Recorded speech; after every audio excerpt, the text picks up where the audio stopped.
For the remarks, the good member from the 18th Legislative District, Representative McClintock. Thank you, Mr. Speaker. I'm honored to speak today on this day of remembrance. I believe knowing and understanding the history of our country is important, so we learn and don't repeat the mistakes of our past. This significant day deserves the same recognition as any other day we hold dear, in remembrance of where we were and how we learn and move forward as a nation.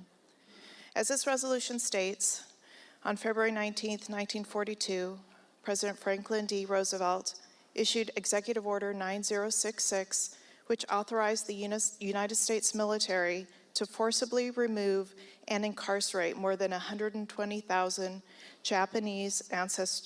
persons of Japanese ancestry from the West Coast, including 12,000 Japanese Americans right here from Washington State. This order gave many Japanese Americans in Washington less than a week to leave their entire lives behind and report to makeshift detention centers. Hardworking contributors to our society and our communities were unjustly deemed a risk to the United States and became prisoners of the state overnight. Men, women, and children who did nothing wrong became the victims of a grave injustice due to prejudices and the irrational fears of others in a country that they called home. As we look to our past and recall these tragic events, we must remember the thousands of Japanese American heroes that still found the courage and honor to fight for their country despite facing unfounded prejudicial views of others. These loyal and patriotic Japanese Americans fought to protect our constitutional rights and liberties. These were the very same people who had been forced to leave everything behind and report to these designated detention centers simply because of their heritage.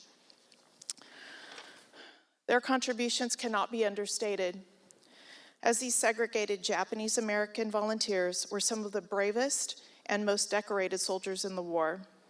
They proved their loyalty and patriotism to our country beyond doubt by amassing a battle record unparalleled in United States military history.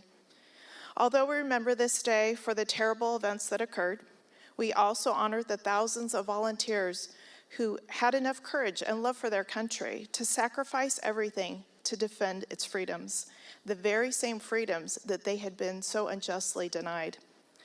We cannot change the past. We cannot take away the mistreatment of so many good, patriotic people who suffered so much loss because of the irrational fears of others.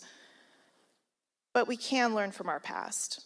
We must live up to those standards and treat everyone with love, decency, and respect. Their example sets the bar of each generation of Americans and unites us all under the high principles that they so nobly personified. Thank you.